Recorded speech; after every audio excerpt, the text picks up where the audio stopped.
This week on BuzzFeed Unsolved, we discuss the murders of Nicole Brown Simpson and Ronald L. Goldman, or as you may know it, the case of O.J. Simpson, who was Nicole's ex-husband, a Hall of Fame running back in the National Football League, and the case's top suspect. Also, I was a little boy when this happened. But you do know a fair amount. Yeah. I mean, for anyone our age, he's just... Yeah, I actually never even knew he played football. I just knew him as the guy who probably murdered somebody. Yeah. Yeah, that's what most people our age know him as. And his name was the Juice. His name was the Juice. There's a lot to unpack here, so let's just get into it. In the early morning of June 13th, 1994, at 12:10 a.m., the bodies of Nicole Brown Simpson and Ronald L. Goldman were found outside Nicole's Brentwood townhouse, stabbed to death. At the time, Nicole and O.J. Simpson were divorced and living in separate residences, both located in Brentwood. The bodies were discovered by two neighbors who were literally led to the crime scene by Nicole's dog, a dog that multiple neighbors would say was incessantly barking around the time of the murders. You know what occurs to me, though, is how close all those apartments were. And how it's like... And how no one heard. For some reason, yeah, I always imagined the street was bigger and things were a little more separated, but everything's kind of on top of each other there. I imagine some people would have had to hear something. The real crime? The landlord's property value went down so much.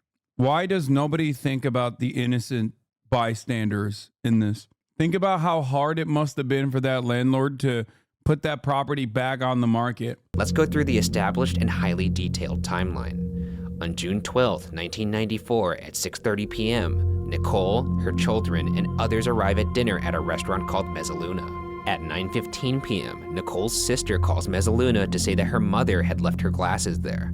Ronald Goldman goes to pick up the glasses. At 9 to 9:30 p.m., Brian, Cato, Kaylin, and O.J. Simpson go to McDonald's for dinner. I can't imagine McDonald's was pleased to hear that. I'm sure they wished he left that out of the testimony. Was that in the testimony? I mean, it had to be. It's on the official timeline. Oof.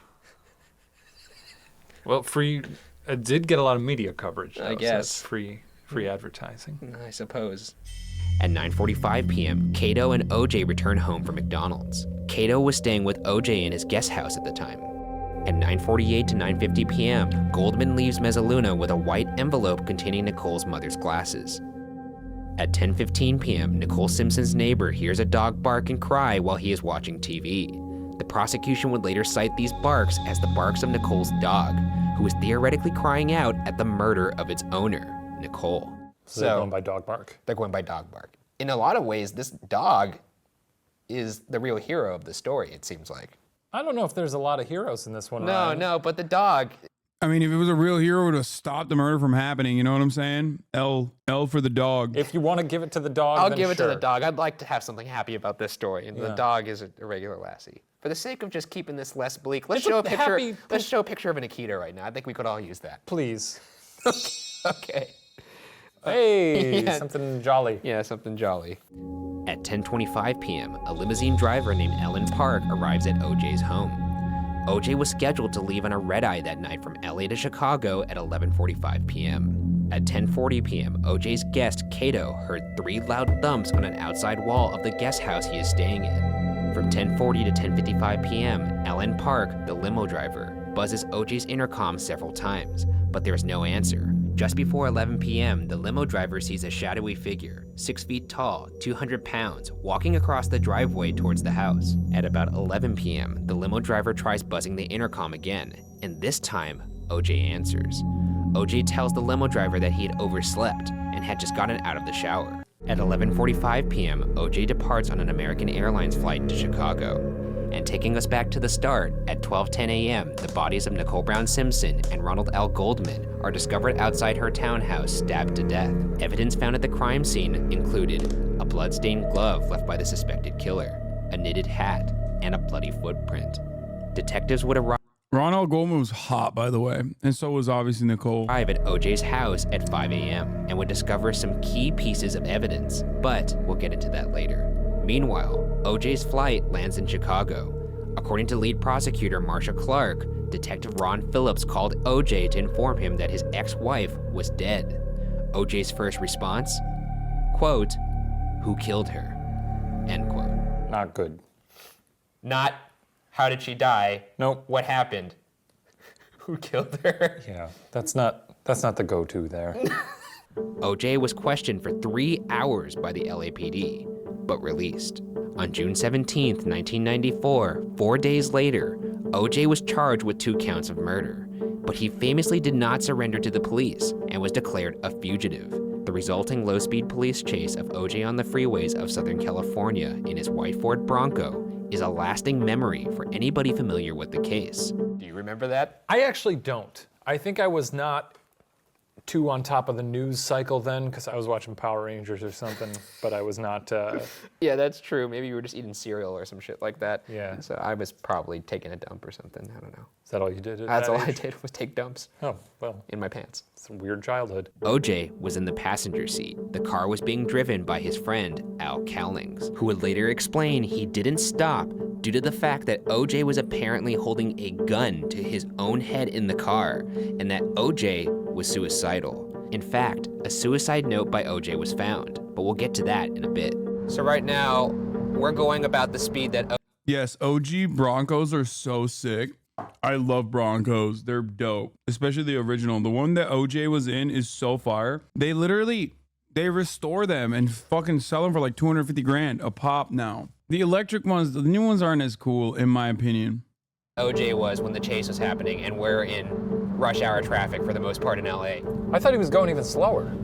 That's not an original Bronco. No, they restore ones from the 80s and 90s. Very famously, they restore them from the 80s and 90s with like obviously a completely new engine and new everything. And they sell them as like luxury vehicles, basically. It's awesome. I restore Broncos. They're farm trucks that people want to look like show cars. You should get one and go full LA fuckboy. OG Broncos are the worst seized notoriously, so they refab that part along with the suspension. Yeah, I had a Bronco for 1 day. We bought it from some like secondhand, possibly a criminal Polish person, and it broke in 1 day. It broke in 1 fucking day. It was the shadiest motherfucking thing, bro. I swear to God. It's not even Polish slander. This is New Jersey. Just say Polish. No. It was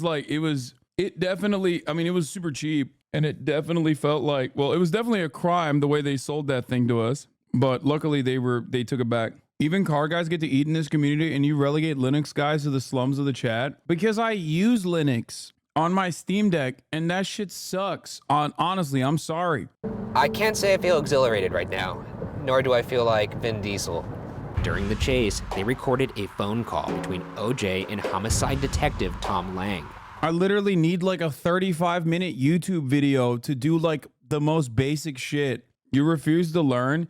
Yes, brother, I don't need to fucking learn, okay? I'm sorry. It's crazy. Anything I need to do on the Steam Deck side, Digha, thank you for the 10 tier, I give the subs. Anything I need to do on the Steam Deck that is on like the actual PC side of it literally requires a 35-minute YouTube tutorial. It's so fucking annoying. It's not intuitive at all. I'm sorry. I love the Linux Andes. I get it. It's great. It's the most socialist operating software. Oh my God. True boomer mentality revealed. First of all, 1, I am a boomer. And 2, Linux is definitely more boomer coded than any other fucking OSs out there. What are you talking about? Steam Deck isn't even a real desktop OS version of Linux. Yeah, that's like the most like user-friendly version of that too, and it's still hard. Here's some audio from that. Nobody's gonna get hurt. I'm the only one that deserves. No, you don't deserve to that. get hurt. You do not deserve to get hurt. You do not deserve to get hurt. Don't do this. All I did was love Nicole. All I did was love her. The chase would end at OJ's home in Brentwood. Inside the car, they found in what I imagine was unintentional humor, makeup adhesive, a fake mustache and goatee, OJ's passport, and a gun. Just try to picture one of the most famous people in the world trying to sneak into TSA with a glued-on mustache and thinking that it's gonna work out. Bro, back then, there was no TSA. We laugh now, but that literally, this is pre 9/11. This is the 90s, bro. You could fucking bring a gun on the plane. Imagine a world where you just walk onto the plane with no checks whatsoever. Not even fucking, I don't even think they even, back, maybe in the 90s they might have had this, but I don't think they had metal detectors even. I can't believe he was even considering it. It's a little juvenile. O.J. surrendered to the police at 8:51 p.m. Let's go over O.J.'s suicide note. Aside from thanking those who meant a lot to him in his life, O.J. professed his innocence.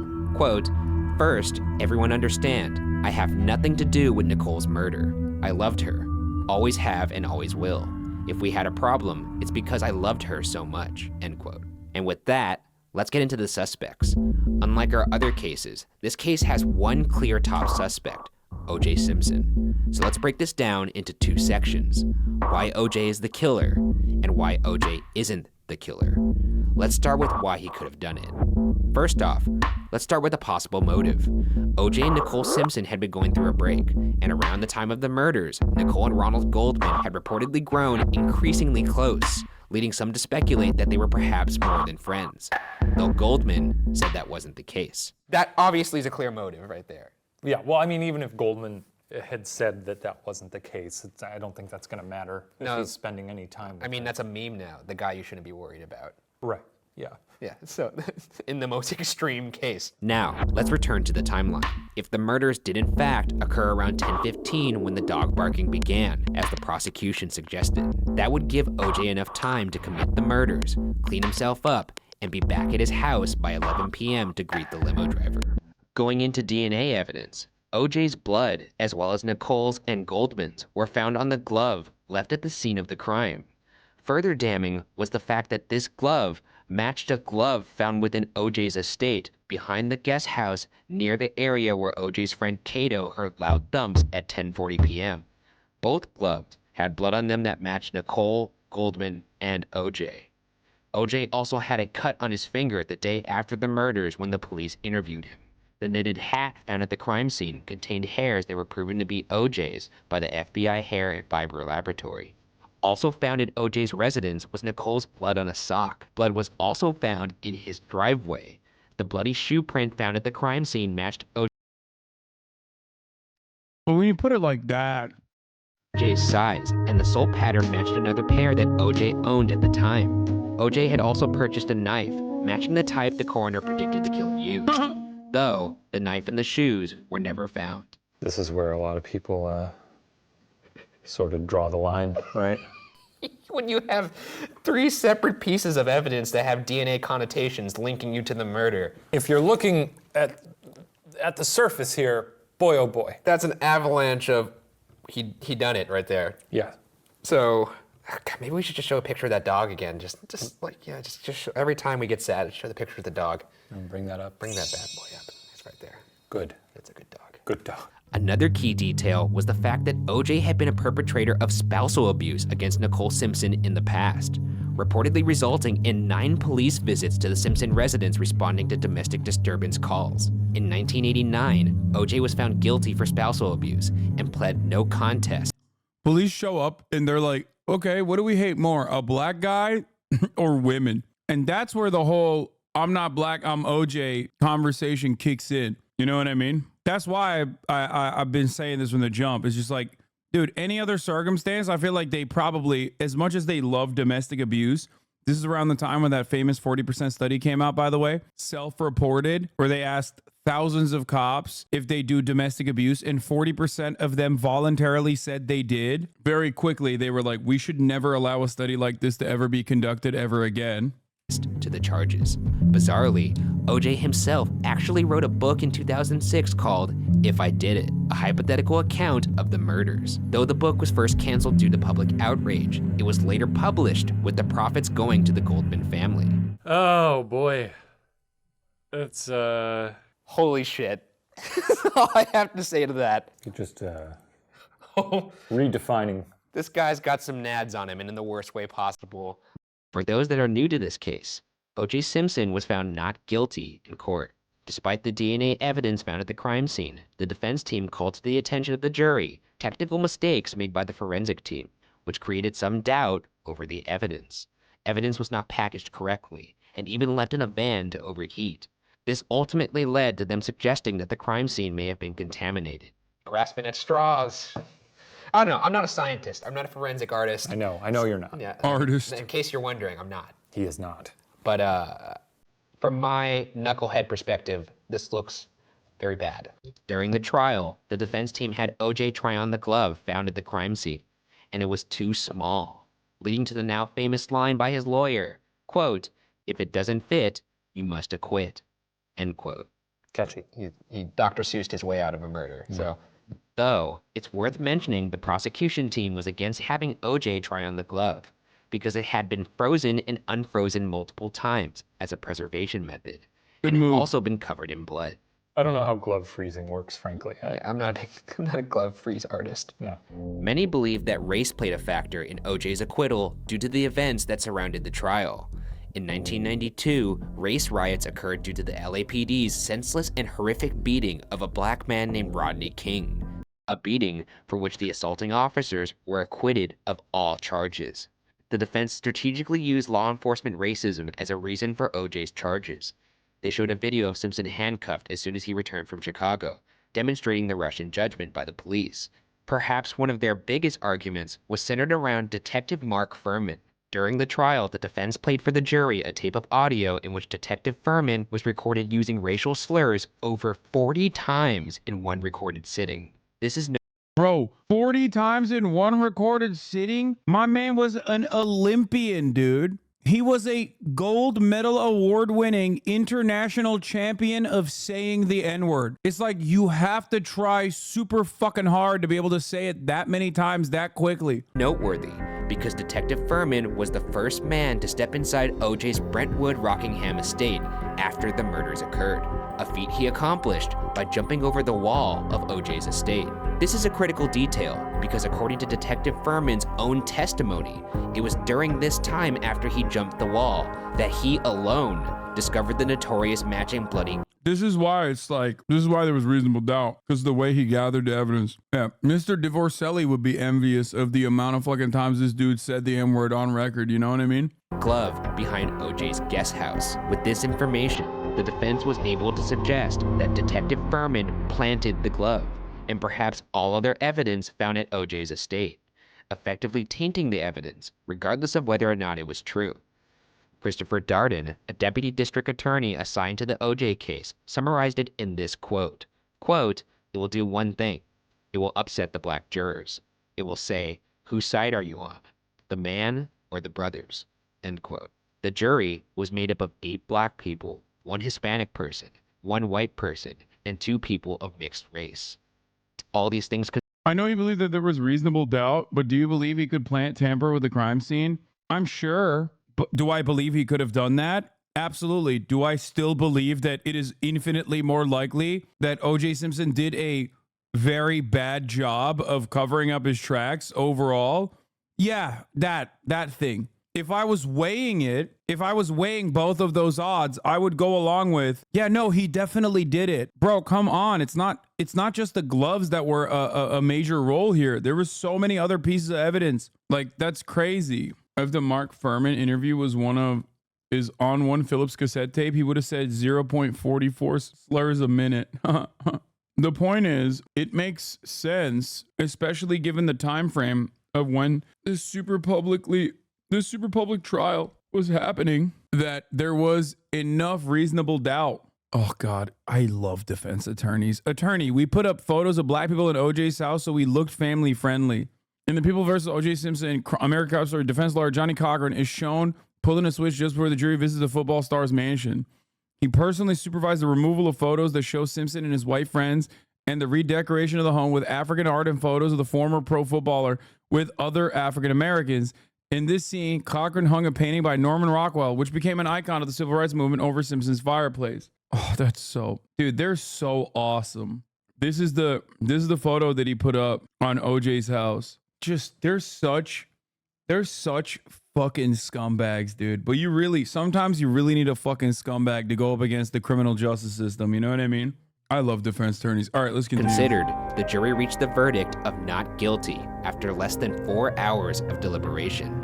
However, it's worth mentioning that OJ lost the eventual civil case for the wrongful deaths of Nicole Brown Simpson and Ronald Goldman, with the jury awarding their families $33.5 million in punitive damages. This episode. Have they found the killer yet? No, I heard the killer died actually recently. from cancer. They were suspicious. They were saying that he might have. Yeah, they were saying he might have died to cancer. The killer at the age of 76. What is bumming me out, Ryan? Yeah, I know. This is a very depressing. Racist, bro. They're bummed out that a black man gets to roam free, dude. You see that? Not me. Case. This is the worst. But if OJ didn't kill his ex-wife and Ronald Goldman, then who did? Let's get into some alternate suspects.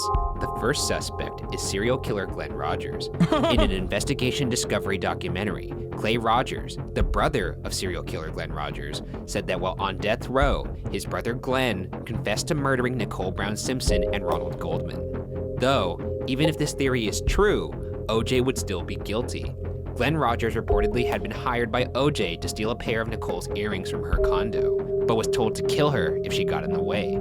However, it's possible that Rogers was serving a 6-week jail sentence at the time of the murders, and thus lied about his involvement. I feel like people in prison for murder and serial killers tend to just Claim things. Yeah, why do they do that? Sometimes people will claim things in an effort to make themselves seem more accomplished in that field, I suppose. Well, none of us are impressed.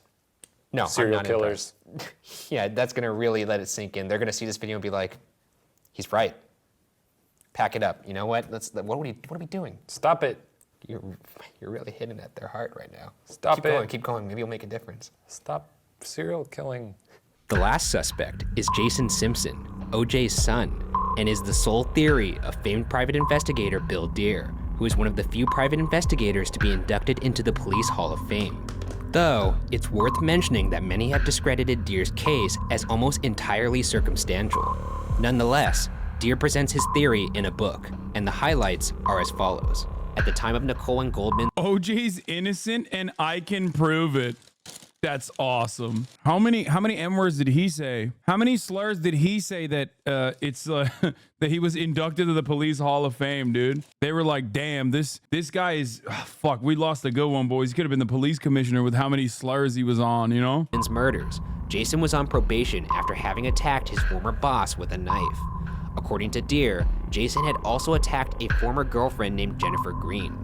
Deere also spoke to another former girlfriend of Jason's, named Dee Dee, who claimed Jason almost broke her back after throwing her into a bathtub, and perhaps even more suspiciously, cut off her hair with a knife, giving Jason 2 reported assaults. Bro, does big homie also have, does CTE pass on to the child? What the fuck's going on? Involving a knife.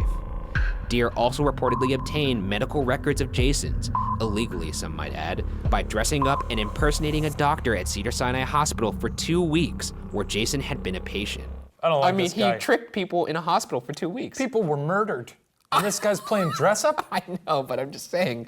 Like, well, That's why he was a Hall of Famer. Well, he dude. was doing it because he was a Hall of Famer. Put on a funny wig. in his mind, he was chasing justice. I mean, apparently the Police Hall of Fame thought so. So, Is that a real thing? yes, it is. I wouldn't be surprised if it was just him making that up. Him in different costumes being like, yes, we're a real organization. He cuts Talk the to video. The president. So he's yes, talking. hello, I'm the president. Hey, it looks like that other guy. He's got a mustache. According to Deere, Jason had been diagnosed with intermittent rage disorder, and around the time of the murders, Jason stopped taking the prescribed antipsychotic drugs. This was also during the time when Jason reported. It's so funny that none of this is evidence. Like, absolutely 0% of this is evidence so far. Absolutely 0% of this. Virtually every single, I mean, it could be evidence that he is abusive to his current girlfriends. It's evidence that he was abusive to the other, the other fucking Hassan OJ truther. OJ covered it up for him? Okay, They dude. told doctors he was, quote, going to rage. Jason's alibi was that he was working at a restaurant that night. Deere feels this is a flimsy alibi due to the fact that his time card is reportedly handwritten, which could suggest it was forged after the murders. This reportedly handwritten time card looks even more suspicious when you consider the fact that the electronic time clock at the restaurant was fully functional that night. Deere also reportedly has pictures of Jason wearing a knitted hat that bears resemblance to the one found at the scene of the crime. Pictures that only exist before the murders and not after. To cap this off, Deere suggests that OJ was only present at the scene of the crime to protect his son, and that this would explain his bizarre behavior after the murders, such as the infamous Bronco chase. But, as mentioned before, many have discredited Deere's case as almost entirely circumstantial. Unrelated to this case, on September 16th, It is entirely circumstantial, especially when there's physical evidence that ties OJ to the fucking scene of the crime. It's ridiculous. The bar is way fucking lower to indict his son. Maybe they put him in the Hall of Fame because they were like, oh yeah, not only are we fucking locking up OJ, we're going to pack up another black man, his son. That's why they were like, yeah, this guy's awesome. This guy's dope. He wants to arrest every black person. One reason why we felt it was OJ's son, because when he approached the Bronco, when they arrived after the chase, OJ's friend was driving, punched his son in the face and started pointing and yelling at him. I'm sure you can find the footage. Why would his son indiscriminately go and attack OJ's ex-wife, chat? Like, even then, the circumstantial evidence doesn't have, like, OJ has a motive. Why are you indiscriminately defending the racist police? Because I'm racist. That's why, as you guys know. Like, it just doesn't make sense for him to, like, seek out his stepmom, his ex-stepmom. Anyway. 2007, OJ was connected to a robbery in Las Vegas, Nevada. In the 2008 trial that followed, OJ was found guilty for 12 counts, including armed robbery and kidnapping, and was sentenced to 33 years in prison. According to CNN, the overall percentage of Americans who believe OJ did murder Nicole Brown Simpson and Ronald Goldman has increased from 66% in 1994 to 83%. You have to remember that he was apparently unhinged at the idea of his ex being with coke dealer and party boy Ron Goldman. He was seeking her out because she was making his dad's life hell. No, that's bullshit. In 2014. Chat's so addicted to arguing with you, they're seriously defending OJ Simpson. That's really wild. I mean, is it really that wild? Not as wild as the fact that they get hit with a top of the hour ad break at the top of every hour, and that probably is part of the reason why they fucking want to defend